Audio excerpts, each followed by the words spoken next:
Hello friends, welcome to Kargi classes. Date आज की 30 April 2021 और देख लेते हैं इंडियन एक्सप्रेस के एडिटोरियल और आइडिया पेज से इंपॉर्टेंट आर्टिकल्स जो अभी हम डिस्कस करने वाले हैं। फर्स्ट आर्टिकल जो हम डिस्कस करेंगे वो आपके सामने है time to spend.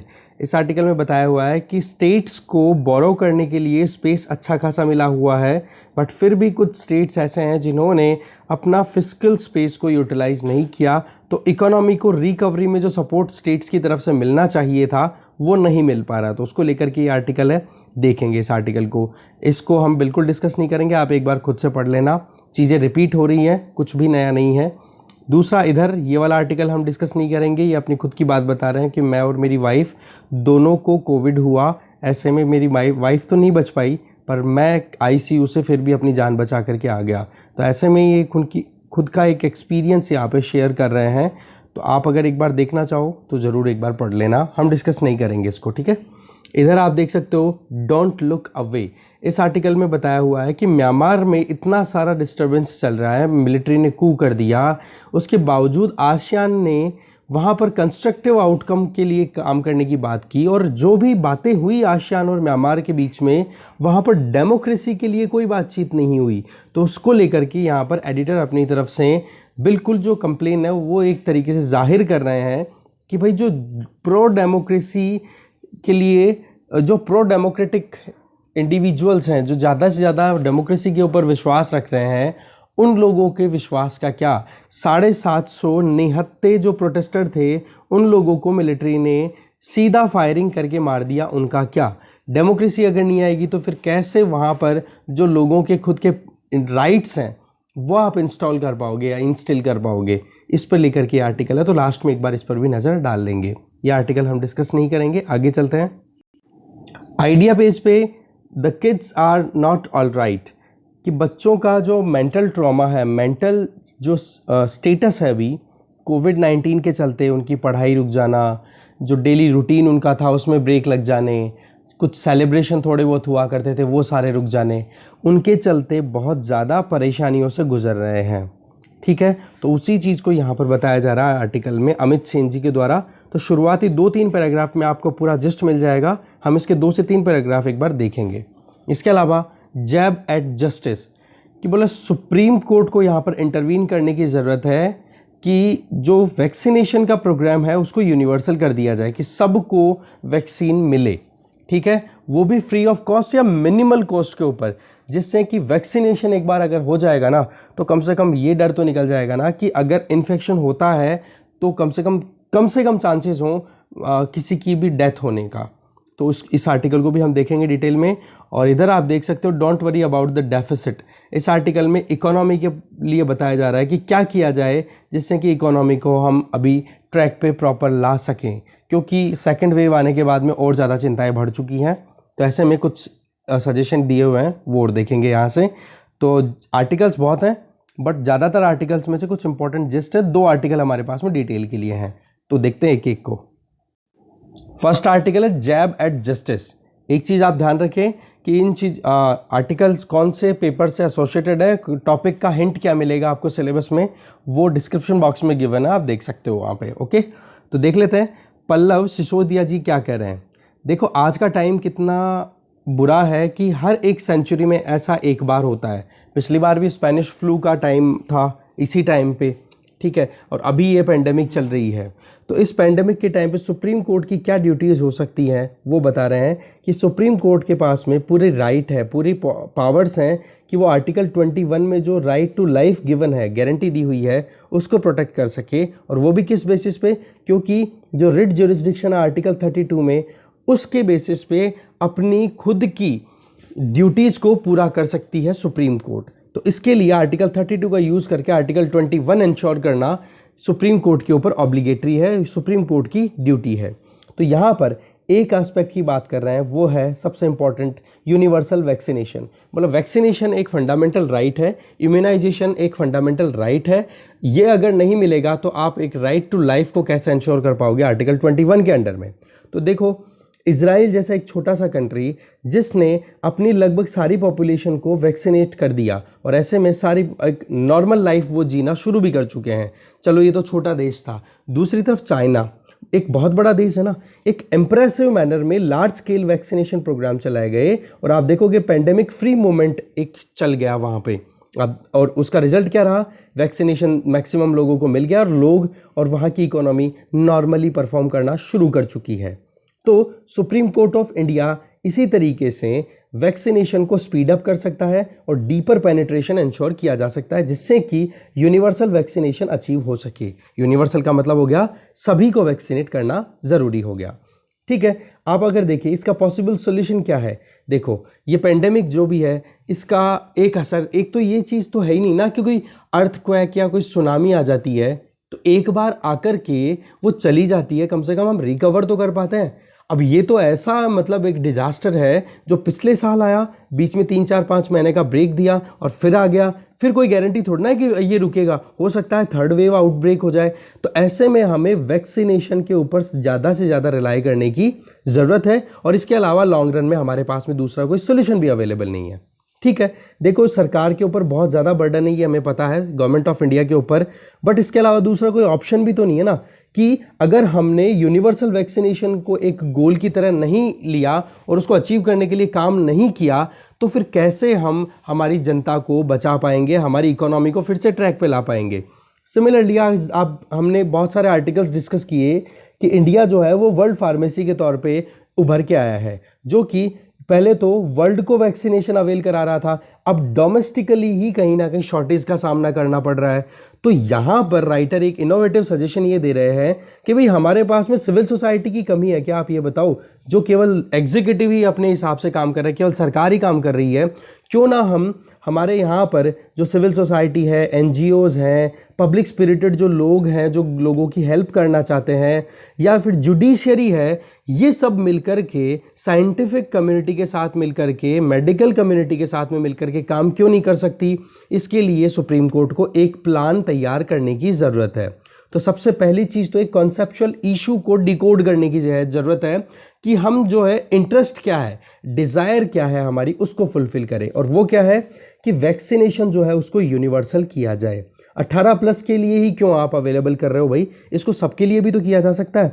Supreme court जो है इसके लिए एक ओपन और एक ट्रांसपेरेंट मैनर में प्लेटफॉर्म तैयार कर सकते हैं कि जहां पर जो इमिनेंट इंडिविजुअल्स हैं, जो एक्सपर्ट्स हैं, उनको बुलाया जाए, चाहे वो WHO से हो, चाहे ICMR से हो, चाहे एम्स से हो, चाहे IIT से हो, मेजर यूनिवर्सिटी से हो, हॉस्पिटल से हो इंडिया में या अब्रॉड से, इन सब एक्सपर्ट्स को बुलाया जाए और एक आइडिया, एक प्लेटफॉर्म और एक कंक्लूजन तो तैयार किया जाए जिसके ऊपर काम करना आसान हो। और उसमें भी केवल एग्जीक्यूटिव, दैट मीन्स सरकार ही काम ना करे, उसके अलावा जो हमारी सिविल सोसाइटी है, NGOs है, उनको भी पार्टिसिपेशन में इन्वॉल्व किया जाए। तो इसके लिए सुप्रीम कोर्ट के पास में एक ऑप्शन है कि एक डेडिकेटेड बेंच भी स्टैब्लिश करे। इसमें क्या होगा कि नॉर्मली जो कन्वेंशनल वे के अंदर जो काम होता है ना, जो सुप्रीम कोर्ट में सुनवाइयाँ होती है वो तो है ही, उसके अलावा एडिशनल जो जुडिशियल आवर्स हैं वो और डेडिकेट करे कोविड रिलेटेड इश्यूज से।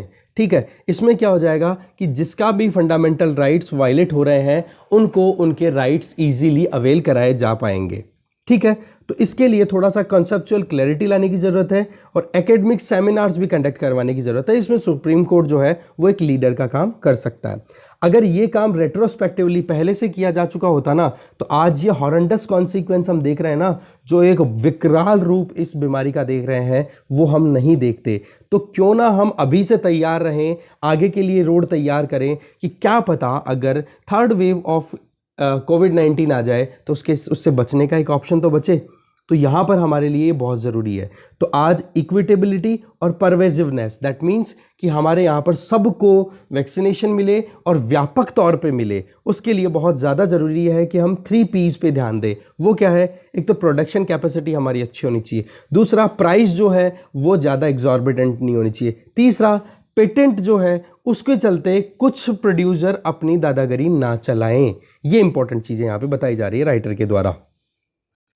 अब अगर देखें तो इस पेंडेमिक का जो सिनेरियो बना हुआ है, अगर उससे हम एनवायरनमेंट के केसेस से अगर थोड़ा सा भी मैच करने की कोशिश करें तो एनवायरनमेंट में चाहे पोल्यूशन की बात करो इंडस्ट्रीज़ की वजह से, या फिर माइनिंग की बात करो, या इंफ्रास्ट्रक्चरल डेवलपमेंट की वजह से एनवायरनमेंट को जो लॉस हो रहा है वो कहीं ना कहीं असर दिखाता है। तो उसमें ग्रेजुअल चीज़ें तो होती है ना, ये तो एब्रप्ट है, अचानक से ही सारी चीज़ों पे अटैक करता है। तो यहाँ पर कहीं ना कहीं सुओ मोटो ज्यूरिसडिक्शन को यूज़ करने की ज़रूरत है। सुप्रीम कोर्ट को खुद से चला करके ये इनिशिएटिव लेने की ज़रूरत है और राइट टू लाइफ जो आर्टिकल 21 में दिया हुआ है उसको इंश्योर करने की ज़रूरत है। फिर सवाल आ जाता है पेटेंट का कि भाई एक कंपनी बहुत मेहनत करती है तब जा करके एक वैक्सीन या कोई दवाई डेवलप हो पाती है, तो उनको फ़ायदा उठाने का पूरा मौका मिलना चाहिए। अरे भाई अभी इमरजेंसी है, इमरजेंसी की सिचुएशन में एक बार पेटेंट को साइड में रखो। इवन WTO के अंडर भी ये चीज़ बोली हुई है कि जब इमरजेंसी ही आ गई तो उस केस में आपको कुछ भी ज़्यादा मतलब एक जो नॉर्म्स होते हैं ट्रेड के उनको भी एक बार साइड में कर सकते हो। ठीक है, जैसे कि HIV एड्स की जब पेंडेमिक आई थी, जो अभी भी कहीं ना कहीं प्रेवलेंट है पर बहुत हद तक कंट्रोल हो पाई थी, तो जो दवाई एक मरीज को सही होने में $20,000 के लगभग पैसा जो खर्च होता था उसको रिड्यूस करके मेयर कुछ डॉलर्स के अंदर आपने कन्वर्ट कर दिया। तो बोलो वो चीज़ कैसे हो पाई थी?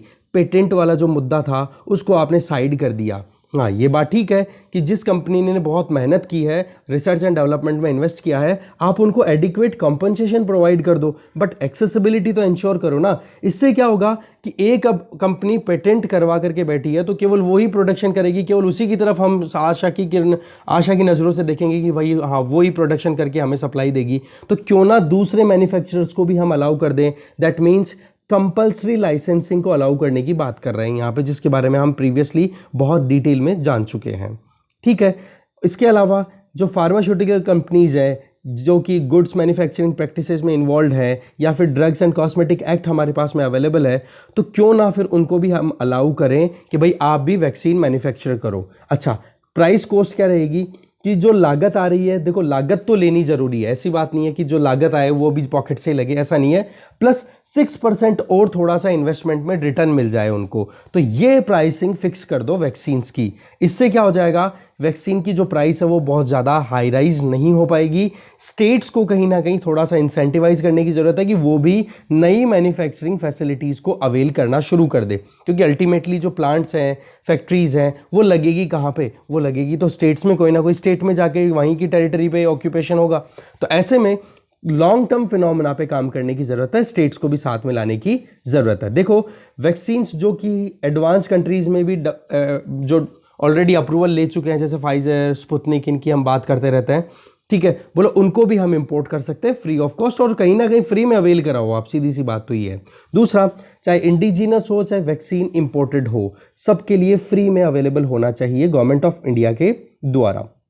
देखो पॉपुलेशन की अगर बात, और अच्छा ये अवेलेबल कैसे करोगे? वैक्सीन जो है उसको डिस्ट्रीब्यूट करो स्टेट वाइज, और उसमें क्या देखोगे, नंबर एक कि कितने केसेस ज़्यादा आ रहे हैं पॉपुलेशन के हिसाब से, उसके हिसाब से। दूसरा कि जनरल रेवेन्यू कितनी शेयर करते हो आप जीएसटी। मान लो देखो जीएसटी कलेक्शन होता है तो उसमें स्टेट्स और सेंट्रल गवर्नमेंट का जो शेयर है वो डिवाइड होता है, तो स्टेट्स के पास में जीएसटी का कितना हिस्सा जाता है, आप स्टेट्स को उसी के अकॉर्डिंग वैक्सीन अवेलेबल कराओ। इससे क्या हो जाएगा कि रेवेन्यू शेयरिंग मॉडल हमारे पास में जब जीएसटी का अवेलेबल है तो क्यों ना उसी मॉडल को हम यहाँ पर वैक्सीन शेयरिंग में भी अप्लाई कर दें। इससे क्या हो जाएगा कि स्टेट्स को इंसेंटिवाइज करने में आसानी रहेगी। ठीक है, इसके अलावा जो चैरिटी है उसको भी हम कहीं ना कहीं कर सकते हैं। इसके अलावा वैक्सीन एडमिनिस्ट्रेशन है, वैक्सीन कहाँ से कैसे सप्लाई होगी, कितने जैब्स हैं, कितना अवेलेबल हो जाएगा वैक्सीन, वो सारा तरीका सबसे बेस्ट ऑप्शन यहाँ पे एक इनोवेटिव तरीका बता रहे हैं। बोला स्वच्छ भारत मिशन में जैसे घर घर के सामने जो गार्बेज कलेक्ट करने के लिए जो गाड़ियाँ जाती हैं, मतलब एक तरीके से, तो उसी तरीके से वैन्स भी हम डिप्लॉय कर सकते हैं ना वैक्सीनेशन के लिए, कि भाई vans at your door step. तो ऐसे में लोग वैक्सीन लगवाने से नहीं आएंगे। अच्छा, कुछ लोग डर रहे हैं, वैक्सीन हेजिटेंसी है उनके मन में कि वैक्सीन लगवाएंगे तो बीमार हो जाएंगे, तो बोलो उनको जनधन अकाउंट के अंदर 500 रुपये दे दो अगर वो बीपीएल फैमिली से बिलोंग करते हैं तो ऐसे में क्या होगा, उनको और ज़्यादा अट्रैक्शन महसूस होगा। इसके अलावा नरेगा में या फिर आधार कार्ड के बेसिस पे जो लोग फ़ायदा उठा रहे हैं उन लोगों को, या फिर जो इनकम टैक्स पेयर्स हैं जिनके पास में बैंक अकाउंट होल्डर्स हैं, ड्राइविंग लाइसेंस जिनके पास में है, कहने का मतलब कैसे भी करके लोगों को इंसेंटिवाइज करो, उनको वैक्सीनेट करो। ठीक है, तो यूनिवर्सल वैक्सीनेशन और सबको वैक्सीनेट करने के लिए एक एडमिनिस्ट्रेटिव अप्रोच भी होने की ज़रूरत है। देखो इसमें प्राइवेट एफर्ट्स हैं, अगर उनको हम देखें तो देखो वो तो कहीं ना कहीं अपने खुद के फ़ायदे के लिए सोचते हैं, पर थोड़ा सा अभी सिचुएशन जो है वो हमें पता है कितनी ज़्यादा ग्रेवर सिचुएशन बनती चली जा रही है। तो ऐसे में सुप्रीम कोर्ट जो है वो इस इशू को सिस्टमेटिकली हैंडल कर सकता है, जिसके लिए हमने ऑप्शन देखे हैं। देखो अभी जो ऑक्सीजन की कमी है, ऑक्सीजन के लिए जो मारामारी चल रही है, क्लेमर चल रहा है, तो उसको हमें कहीं ना कहीं ध्यान में तो रखना है ही, बट दूसरी तरफ मेडिकल इंफ्रास्ट्रक्चर और मेडिसिन की अवेलेबिलिटी को भी हमें इंश्योर करने की ज़रूरत है। तो सुप्रीम कोर्ट के पास में है कि कैसे भी करके राइट टू लाइफ को वो कैसे प्रोटेक्ट करना चाह रहे हैं। ओके, आगे चलते हैं। नेक्स्ट जो article that is about don't worry about deficit, इस आर्टिकल को लिखा अभिषेक आनंद और लेखा चक्रवर्ती ने।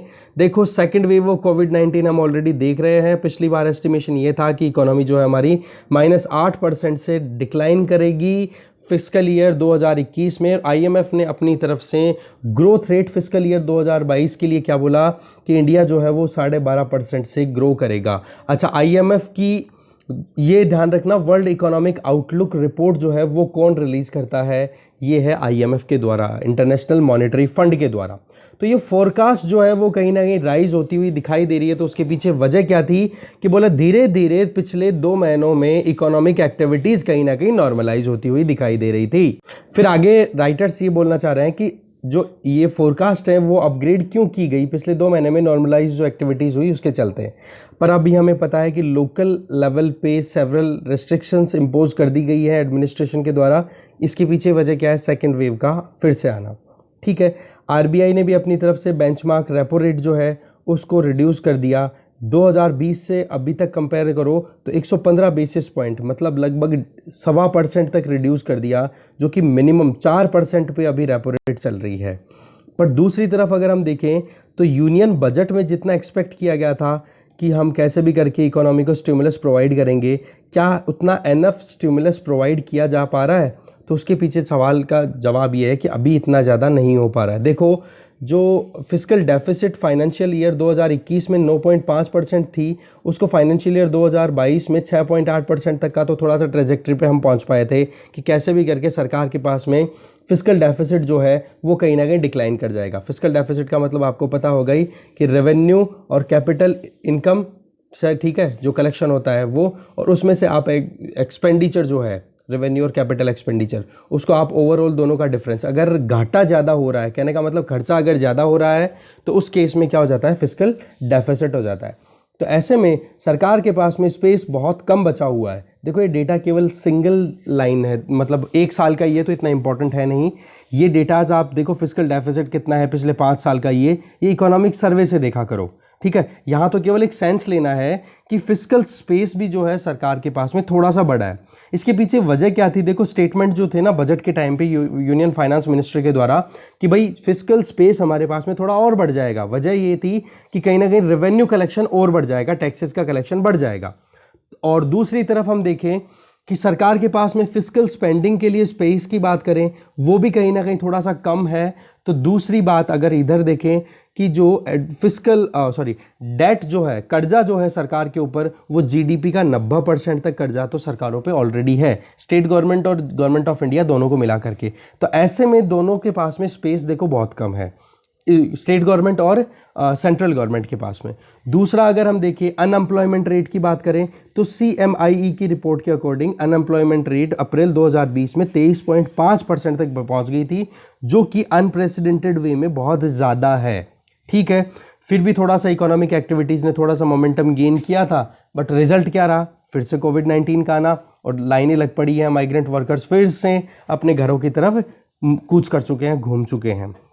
दूसरी तरफ सरकमस्टांसेस इतने डिफिकल्ट बनती चली जा रही हैं कि इमीडिएट मेजर्स कि कैसे भी करके अब सोशल सेफ्टी नेट्स को हम कैसे इंप्रूव करें, तो उसके लिए भी सरकार ने अपनी तरफ से कोशिशें की है। जैसे कि अभी आपने देखा कि नेशनल फूड सिक्योरिटी एक्ट के अंडर में जो प्रधानमंत्री गरीब कल्याण अन्न योजना है उसको रीस्टार्ट करने की बात की जा रही है। लगभग 80 करोड़ फैमिलीज़ को, 80 करोड़ बेनिफिशियरीज़ को, फैमिलीज़ तो क्या 80 करोड़ बेनिफिशियरीज़ को अनाज फ्री में दिया जाएगा, क्योंकि अभी सेकंड कोविड वेव आ गई है, तो ऐसे में कम से कम भूखे तो ना मरे कोई। इसके अलावा नरेगा पर भी कहीं ना कहीं ज़्यादा ध्यान देने की ज़रूरत है। रीज़न क्या है, देखो कि अभी कैसे भी करके लाइव की बात फिर से आ गई है। जैसे कि डिबेट चल रहा था ना, लाइव वर्सेस लाइवलीहुड, कि भाई ज़िंदगी जीने के लिए जो ज़रूरतें हैं या फिर जो मेहनताना होता है वो मिले, और एक ज़िंदगी, तो पहले ज़िंदगी बचेगी तब जाके मेहनताना आपको मिले, वो बात होती है। तो ज़िंदगी बचाने के लिए पीडीएस सिस्टम हमारे यहाँ पर अवेलेबल है। दूसरा, फिर बात आ जाती है ज़िंदगी बच गई तो उसके बाद में फिर लोग अगर मेहनत कर रहे हैं तो उनको जॉब तो मिले, जॉब ही नहीं मिलेगी तो फिर वो कैसे अनएम्प्लॉयमेंट को अपने को ख़त्म कर पाएंगे, जो कि अप्रैल 2020 में कितना 23.5% तक पहुंच गया था सीएमआई के रिपोर्ट के अकॉर्डिंग। तो नरेगा एक स्कोप है जिसको हम बोलते हैं एम्प्लॉयर ऑफ लास्ट रिजॉर्ट। तो इस फैसिलिटी को हमें यूज़ करने की ज़रूरत है। देखो, लॉकडाउन के चलते जितने भी लोग शहरों से फिर से गांव में गए तो उनके पास में जॉब मिली, तो केवल नरेगा जैसी स्कीम ही कहीं ना कहीं सक्सेसफुली उनको सपोर्ट देने में काम कर पाई थी। तो ऐसे में सरकार को यहाँ पर कहीं ना कहीं नरेगा में और पैसा डालने की ज़रूरत है। सिमिलरली जो भी हेल्थ सिस्टम में हमारे यहाँ पर फॉल्ट लाइंस हैं उनको भी ख़त्म करने की ज़रूरत है। वैक्सीनेशन को फ्री करने की ज़रूरत है, जो हमने प्रीवियस आर्टिकल में ऑलरेडी देख लिया है। बेनिफिट्स हैं वो जल्दी से अवेल हो जाने चाहिए। वैक्सीन कवरेज को ज़्यादा से ज़्यादा इंक्रीज़ करने की ज़रूरत है, चाहे मॉनेटरी कॉस्ट कितनी भी हो। इम्यूनाइजेशन है ना, एक पब्लिक गुड है, इसको हम इग्नोर नहीं कर सकते। और पब्लिक गुड की जब बात आती है तो ऐसे में फिर सरकार को सब्सिडाइज्ड रेट पर ही वो अवेल कराने की ज़रूरत होती है। ठीक है, ऐसे ही हेल्थ इंफ्रास्ट्रक्चर को बूस्ट करने की भी ज़रूरत है, उस पर भी काम करने की, क्योंकि जब तक हमारी इकोनॉमी में मतलब तब तक हमारी इकोनॉमी कॉन्फिडेंस में नहीं आएगी जब तक कि ये जो हेल्थ क्राइसिस है इसको प्रॉपरली हैंडल नहीं किया जाता। ठीक है ना। तो इसके लिए क्या करें, देखो सरकार के पास में स्पेस हमने देखा, फिजिकल स्पेस भी बहुत कम है, डेट भी बहुत ज़्यादा है। तो ऐसे में क्या किया जा सकता है, बोलो सरकार जो नॉन एसेंशियल एक्सपेंडिचर करती है ना, जो एकदम ज़रूरी नहीं है, उन खर्चों को हटा करके सरकार को ज़्यादा से ज़्यादा इस हेल्थ क्राइसिस को टैकल करने के लिए काम करने की ज़रूरत है। गवर्नमेंट को कहीं ना कहीं अपनी फिस्कल डेफिसिट को ख़राब होने से बचाने की इतनी ज़्यादा ज़रूरत भी नहीं है, क्योंकि अभी हमारी जो union finance minister Nirmala Sitharaman ji, उन्होंने क्या कहा, डू नॉट फियर डेफिसिट। जब पेंडेमिक का टाइम चले तो हमें डेफिसिट से डरने की ज़रूरत नहीं है। तो ऐसे में आरबीआई तो देखो, आरबीआई को तो टारगेट दिया हुआ है गवर्नमेंट का कि 4 ± 2% का जो इन्फ्लेशन है उस रेंज में आप इसको मेंटेन करके रखोगे। बट अगर थोड़े टाइम के लिए अगर इन्फ्लेशन 6% से थोड़ा बाहर भी चला जाए तो वो ठीक है, पर थोड़े टाइम के लिए, नहीं तो ये और समस्या हो जाएगी महंगाई वाली। ठीक है, तो आरबीआई तो ज़्यादा देखो अकोमोडेटिव स्टैंड को ले नहीं सकता, तो अब ज़्यादा जो आप कह सकते हो ना बॉल किसके पाले में है, वो देखो सरकार के पाले में। सरकार कितना काम करना चाहती है वो देखने वाली बात है। ठीक है, तो देखो यूएस में भी कहीं ना कहीं आप देख सकते हो 1.8 ट्रिलियन डॉलर का इन्फ्यूज़न किया जा रहा है इकोनॉमी में। तो वही चीज़ कहीं ना कहीं हमारे लिए भी तो एक स्कोप दिखाई देता ना। देखो यूएसए में आकर सरकार पैसा फेंकती है ना मार्केट में, तो उसका असर हमारे यहाँ पर इन्वेस्टमेंट में भी देखने को मिलता है। तो कहीं ना कहीं यूएसए में अगर डॉलर की क्वांटिटी बढ़ेगी तो डॉलर वहाँ से उठ करके आएगा डेवलपिंग कंट्रीज़ में, तो उससे इन्वेस्टमेंट भी आएगा, तो कहीं ना कहीं इकोनॉमिक एक्टिविटीज़ को भी रिवाइवल मिलेगा। बट वही चीज़ है कि हम बाहरी देशों की इकोनॉमी के ऊपर कितना रिलाई कर सकते हैं। तो पॉइंट यहाँ पर यही आ गया कि प्री पैंडेमिक लेवल पे हमें अगर इकोनॉमिक ग्रोथ पर जाना है तो देखो फिस्कल स्टिमुलस की तो बहुत ज़्यादा ज़रूरत है, इसका काम केवल और केवल सरकार कर सकती है। ठीक है, आगे चलते हैं। नेक्स्ट आर्टिकल है the kids are not all right. इस आर्टिकल को लिखा है अमित सेन ने। देखो सेकेंड वेव ऑफ द कोविड-19 आ रही है और हमें पता है कि कितना बुरा हाल हमारा हो चुका है और पता नहीं कितना टाइम और ख़राब होने वाला है आने वाला। ठीक है, अभी तक अगर हम देखें तो सेंट्रल गवर्नमेंट के द्वारा जो जीडीपी का कितना हिस्सा है जो कि हेल्थ सेक्टर पे खर्च किया जाता है, तो बजट हिसाब से देखें ना 2020-21 के हिसाब से तो 1.2% ऑफ द जीडीपी ही खर्च किया जा रहा था गवर्नमेंट के द्वारा हेल्थ पे, जो कि बढ़ा करके कितना कर दिया 2021 के बजट में, केवल 2.5% है, जो कि आसपास के जो दूसरे डेवलपिंग कंट्रीज़ हैं उनके कंपैरिजन में भी कम है, और डेवलप्ड कंट्रीज से तो हम बहुत पीछे हैं हेल्थ इंफ्रास्ट्रक्चर पे खर्च करने की अगर बात की जाए तो। और इसका भी हेल्थ पे भी जो खर्चा किया जा रहा है उसका भी एक माइन्यूट सा पार्ट जो है वो मेंटल हेल्थ के ऊपर खर्च किया जा रहा है। और इस कोविड-19 ने जो फिजिकल स्ट्रेस दी है, तो जो फिजिकल स्ट्रेस दी है उसके अलावा जो मेंटल ट्रॉमा आया है, तो वहाँ पर अगर देखोगे तो मेंटल हेल्थ के लिए टोटल हेल्थ का जितना बजट अलोकेट होता है उसका केवल 0.05% ही कहीं ना कहीं मेंटल हेल्थ के काम आ पाता है। तो यही चीज़ कहीं ना कहीं चिंता की बात है कि आज जो चाइल्ड मेंटल हेल्थ है उनका हाल देखो कितना बुरा हो चुका है, क्योंकि वो जो एक उनकी एक्टिविटीज़ होती थी ओपन स्पेस में जा कर के, या फिर जो अपने हिसाब से एजुकेशन लेना, स्पोर्ट्स में पार्टिसिपेट करना, सेलिब्रेट करना, वो सारी चीज़ें नहीं देखने को मिल रही है पिछले 1 साल से। आप देखो चाइल्ड अब्यूज़ कितना ज़्यादा होने लग गया है, चाइल्ड लेबर कितना ज़्यादा हो गया है। जो एक गैप की हम बात कर रहे हैं, कल भी हमने एजुकेशन से रिलेटेड एक आर्टिकल डिस्कस किया था, उसमें देखा था कि केवल 1% इंडिया के बच्चे हैं जो कि प्रॉपर वे में अपनी एजुकेशन को कर पा रहे हैं। अराउंड 99% जो स्टूडेंट्स हैं, जो बच्चे हैं, जो स्कूल गोइंग किड्स हैं, उनको प्रॉपर फैसिलिटीज़ ही अवेलेबल नहीं है। तो आप उनकी एक स्टेट ऑफ मेंटल ट्रॉमा देखो, कितना ज़्यादा परेशानियों का सामना कर रहे होंगे। वो डिप्रेशन के शिकार हो चुके हैं। सुसाइड जो है बच्चों में बहुत ज़्यादा देखने को मिल रही है, और यूथ में भी। और आप देखोगे वर्ल्ड के पॉइंट ऑफ व्यू से देखिए तो इंडिया में ये सबसे ज़्यादा प्रेवलेंट है इस टाइम पर, नॉर्मल कंडीशंस में भी और इस टाइम पर भी। तो पेंडेमिक ने जो किया वो तो था ही, रही सही में जो लॉकडाउन लगाया गया था उसका असर भी बहुत ज़्यादा पड़ा है मेंटल हेल्थ की अगर बात करें। अगर सारे वर्ल्ड में इंक्लूडिंग इंडिया अगर हम देखें तो एंजाइटी है ना, वो लगभग 4 गुना बढ़ चुकी है। डिप्रेशन के जो सिम्टम्स हैं बच्चों में वो लगभग 4 गुना बढ़ चुके हैं। सिमिलरली एडोलसेंट और यूथ, जो यंग एडल्ट्स हैं जिनकी रेंज 18 से 25 साल की है, उनमें आप देखोगे इमोशनल डिस्ट्रेस बहुत ज़्यादा देखने को मिलती है, क्योंकि वो घर पे ही रहते हैं, वो कुछ कर भी नहीं पा रहे हैं अपनी खुद की लाइफ को एक तरीके से, जो एक प्रॉपर मैनर में उनका जो चलना चाहिए था फ्लो, वो नहीं हो पा रहा। तो यहाँ पर चाइल्ड वर्सेस पेंडेमिक ये हो गया इसका लिंक, ठीक है। WHO का एक सर्वे है कि कोविड-19 ने जो क्रिटिकल मेंटल हेल्थ सर्विसेज हैं उनको बिल्कुल हॉल्ट पे ला दिया है, क्योंकि हर चीज़ फिर बाद में क्या होने लग गई, कोविड पेशेंट्स को ज़्यादा प्रायोरिटी मिलने लग गई है, बाकी बीमारियां साइड। और रही सही में हमें पता है कि भाई जब हेल्थ के लिए जितना पैसा अलोकेट बजट में होता है उसका केवल 0.05% ही हेल्थ के लिए, मेंटल हेल्थ के लिए जा रहा है। तो हम समझ सकते हैं कि कितना ज़्यादा health crisis mental status point of view से देखें तो अभी कंटिन्यूसली बढ़ता चला जा रहा है। आप देखो लगभग वर्ल्ड के टोटल कंट्रीज़ में 93% कंट्रीज़ में ये कहीं ना कहीं डिक्लाइन कर गया है। जो मेंटल हेल्थ के लिए जो इंफ्रास्ट्रक्चर अवेलेबल है वो बिल्कुल डाइवर्ट हो गया है उनके लिए। अभी मेंटली जो स्ट्रेस में चल रहे हैं, जो मेंटल ट्रॉमा का सामना कर रहे हैं, उन लोगों के लिए हेल्प अवेलेबल है ही नहीं, ठीक है। देखो इस कोविड ने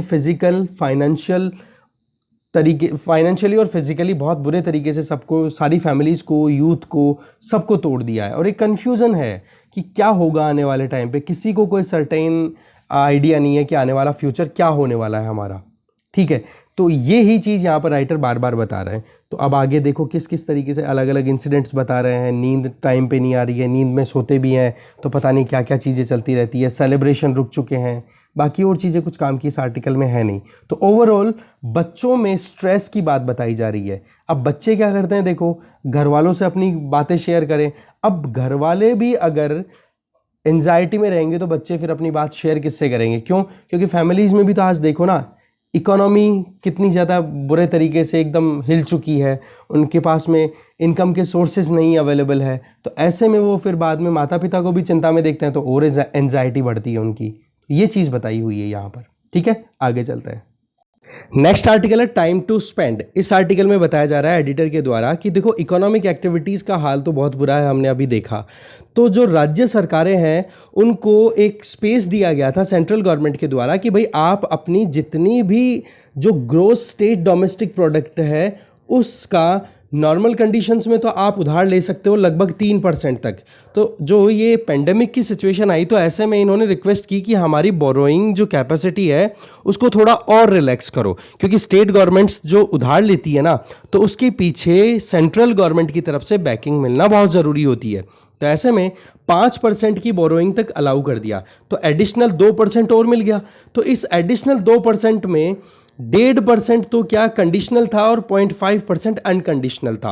और वो 1.5% कंडीशनैलिटी क्या थी कि 4 इंपॉर्टेंट रिफॉर्म्स की कंडीशन रखी गई थी सेंट्रल गवर्नमेंट के द्वारा, जो हमने कल रिपोर्ट्स डिस्कस की थी कल वाली, है ना, जिसमें हमने देखा था कि ईज ऑफ डूइंग बिजनेस से रिलेटेड, पावर सेक्टर से रिलेटेड, पब्लिक डिस्ट्रीब्यूशन सिस्टम से रिलेटेड, और एक सेक्टर और था वो मेरे दिमाग से मिसिंग हो रहा है। तो 4 सेक्टर्स के अगर इन रिफॉर्म्स को इम्प्लीमेंट करते हो तो ऐसे में आपको 1.5% तो आप आराम से और एडिशनल उधार ले सकते हो। तो ऐसे में कितना हो गया, 3% नॉर्मल कंडीशन में, 1.5% और, तो कितना हो गया 4.5%, और 0.5% और एडिशनल ले सकते हो, तो टोटल 5% तक जो है एक स्टेट अपनी जीएसडीपी का 5% तक उधार ले सकता है मार्केट से। बट आप देखोगे स्टेट्स ने उधार लेने से मतलब पहली चीज तो ज्यादा कई स्टेट्स ने तो उसी टाइम ऑब्जेक्शन कर दिया था, फिर उन्होंने ऑब्जेक्शन करने वालों के अलावा जो दूसरे स्टेट्स थे उन्होंने कोशिशें भी की और वो जो रिफॉर्म्स थे उनको इम्प्लीमेंट भी किया, और उनके इम्प्लीमेंटेशन के बेसिस पे उनको एक मौका मिल गया था कि वो उधार मार्केट से लेकर के और स्पेंडिंग को इंश्योर कर सके। क्योंकि हमें पता है कि आज जो इकोनॉमी में ब्रेक लगे हुए हैं, इस ब्रेक को कहीं ना कहीं रिवाइवल मिल सकता है तो केवल और केवल एक तरीका, वो क्या है, गवर्नमेंट के सपोर्ट से। कि गवर्नमेंट अगर सपोर्ट करेगी इकोनॉमी को तब जाके प्राइवेट सेक्टर क्राउड इन होगा। तो इसी चीज के लिए कहीं ना कहीं स्टेट गवर्नमेंट्स को ये रिलैक्सेशन दिया गया था। बट रियलिटी क्या निकल के आई है कि जो बड़े बड़े स्टेट्स हैं, यहां पर एग्जांपल महाराष्ट्र का दिया है कि महाराष्ट्र ने 2021-22 में अगर आप देखोगे फिस्कल डेफिसिट कितना उनका 2.2%, जो कि ज्यादा नहीं है, फिर भी उन्होंने मार्केट से उधार बहुत कम लिया। दूसरा, उधार भी कम लिया और फिर बाद में खर्चा भी कम किया। तो ऐसे इकोनॉमी कैसे ट्रैक पे आएगी?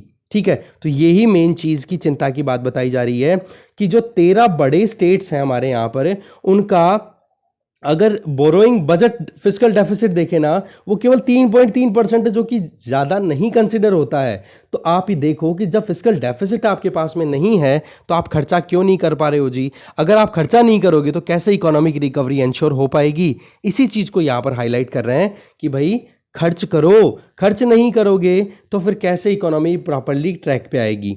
दूसरी तरफ आप देखो वैक्सीन ड्राइव है, ये भी तो एक इंपॉर्टेंट काम है ही ना। वैक्सीन ड्राइव से आप पीछे क्यों हट रहे हो? हेल्थ अलोकेशंस आप ज़्यादा से ज़्यादा बढ़ाओ, अभी हेल्थ इंफ्रास्ट्रक्चर पे ध्यान दो ना, क्रिटिकल एक्सपेंडिचर को आप ज़्यादा ध्यान में रखो। ऐसा ना हो कि कहीं पता पड़े कि ये जो क्या खर्चा कम करने के चक्कर में आपने और चीज़ें, जो असेंशियल चीज़ें आज बन रही हैं, उन असेंशियल चीज़ों के ऊपर आपने खर्चा करना ही बंद कर दिया, तो उससे ज़्यादा नुकसानदेह चीज़ क्या होगी आप सोचो एक बार। ठीक है, तो यही चीज़ कहीं ना कहीं हाईलाइट की जा रही है राइटर के द्वारा बार बार। ठीक है, इसके अलावा जो दूसरा आर्टिकल है वो और देख लेते हैं। ये म्यांमार वाला जो मुद्दा है वो देख लेते हैं। देखो, म्यांमार में जो आर्मी चीफ है, ठीक है, जो कि जुंटा को लीड कर रहे हैं, वहां पर जो मिलिट्री का रूल है उसको जुंटा बोलते हैं, और मिलिट्री का नाम है तत्मदाव। ठीक है, कल एक कमेंट आया था, तो मिलिट्री का जो रूल है, ठीक है, उसको तो जुंटा बोल दिया गया, और दूसरी तरफ मिलिट्री जो है उसको तत्मदाव बोल दिया जाता है म्यांमार में। तो जनरल मिन ऑन्ग हेलियांग, इन्होंने आसियान के साथ में बातचीत की, और आसियान देखो कितना ज़्यादा, मतलब एक देखोगे कि एक इग्नोरेंस, पूरी की पूरी डेमोक्रेसी की कोई बातचीत नहीं। 2008 के बाद से लेके अब तक के पिछले 10-12 सालों में जो जनरेशन डेवलप हुई है वहाँ पे, वो तो डेमोक्रेसी ही चाहेंगे ना, वो तो अपने खुद के फंडामेंटल राइट्स पे ही तो लाइफ जीना चाहेंगे ना। तो जो प्रो डेमोक्रेसी यूथ हैं जो प्रोटेस्ट कर रहे थे पीसफुली, उन 750 लोगों को जिनको म्यांमार की मिलिट्री ने मौत के घाट उतार दिया, उनकी जिम्मेदारी कौन लेगा? यहाँ पर आसियान लीडर्स ने तो कह दिया कि कैसे भी करके स्टेबिलिटी आनी चाहिए रीजन में, स्टेबिलिटी रीस्टोर होनी चाहिए। बट भाई डेमोक्रेसी के फॉर्म में ही अगर आप नहीं रीस्टोर कर पा रहे हो, फिर क्या बात की आपने? ठीक है ना, क्योंकि इस पूरे डायलॉग में कहीं पर भी आसियान और म्यांमार के बीच में, मतलब मिलिट्री लीडर और आसियान के जो लीडर्स हैं उनके बीच में जो बातचीत हुई है ना, उनके बीच में कोई भी एक स्टेटमेंट ऐसा नहीं था जिसमें यह कहा गया हो कि डेमोक्रेसी को रिस्टोर किया जाएगा। आप देखो वहाँ पर चिन प्रोविंस के जो लोग हैं, वो देखो वहाँ पर बहुत सारी एथनिसिटी है, बहुत सारे एथनिक ग्रुप्स रहते हैं, तो वो लोग कहीं ना कहीं सिविल गवर्नमेंट के साथ में अपने रिलेशनशिप को अच्छा करना चाह रहे थे, और एक अच्छी वे के अंदर, एक डेमोक्रेटिक मैनर के अंदर अपनी जिंदगी बिताना चाह रहे थे, कंस्ट्रक्टिव डायलॉग की तरफ जा रहे थे। बट रिजल्ट क्या निकला? 1 फरवरी को मिलिट्री ने कू कर दिया, और अब मिलिट्री कहीं ना कहीं हर तरफ अपनी पावर को और ज़्यादा स्ट्रेंथन करने की कोशिश कर रही है। तो जो एथनिक ग्रुप्स है ना, जैसे कारेन और काचिन स्टेट, ये 2 स्टेट्स हैं वहाँ पे, ठीक है, कारेन, काचिन और ये चिन, ये 3 स्टेट्स हैं। ये 3 स्टेट के जो लोग हैं, अलग अलग एथनिसिटी के जो लोग हैं, वो कहीं ना कहीं मिलिट्री रूल से परेशान हैं, और उन्होंने भी अपने फ्रंट खोल रखे हैं कि भाई हमें तो केवल डेमोक्रेटिक मैनर में ही ज़िंदगी जीनी है। इससे रिलेटेड कल हमने एक एक्सप्लेन पेज भी डिस्कस किया था, कल वाला वीडियो देख लेना, शाम को जो मैंने डाला था उसमें पूरा डिटेल में, मतलब मोटी मोटी चीज़ें हमने देख ली थी, मैप भी डिस्कस किया था वहाँ पर। ठीक है, तो यही चीज़ बोली जा रही है। देखो कि एक तरफ थाईलैंड है, दूसरी तरफ है इंडिया, म्यांमार के अगर दोनों तरफ देखें तो वहां पर कहीं ना कहीं म्यांमार की इंस्टेबिलिटी इन दोनों कंट्रीज को कहीं ना कहीं परेशान कर रही है। तो आसियान के साथ मिलकर के इंडिया को जल्दी से जल्दी पीसफुली इस पूरे मुद्दे को ख़त्म कर देना चाहिए, क्योंकि देखो डेमोक्रेसी की जो डिमांड कर रहे हैं ना, वो लोग तो सीधा का सीधा फुल डेमोक्रेसी के अलावा दूसरी बात ही नहीं कर रहे हैं। तो ऐसे में सारे जो यंगस्टर्स हैं या फिर जो भी की स्टेक होल्डर्स हैं म्यांमार में, उनको साथ में लाने की ज़रूरत है, बातचीत करवाने की ज़रूरत है, एक प्रॉपर मैनर में शांति स्थापित हो, ये बहुत ज़्यादा ज़रूरी है। नहीं तो आपको पता है कि अगर पड़ोसी के घर में आग लग रही है तो हो सकता है हमारे घर में भी आग के कुछ ज़्यादा भी नहीं तो आग की लपटें तो डेफिनेटली आएंगी। और वो कहीं ना कहीं हम देख भी रहे हैं कि जब मणिपुर और मिजोरम में जो चिन लोग हैं, चिन प्रोविंस के जो लोग हैं, वो कहीं ना कहीं रिश्तेदारी के चलते अंदर आ भी रहे हैं, तो हमारे यहाँ पर रिफ्यूजी क्राइसिस भी आ सकता है फिर। ओके, तो ऐसे में कहीं ना कहीं सोच समझ करके आगे काम करने की ज़रूरत है। ठीक है, डिस्कशन में इतना ही था, मेन चीज़ें हमने देख लिया। Thank you very much for watching this video.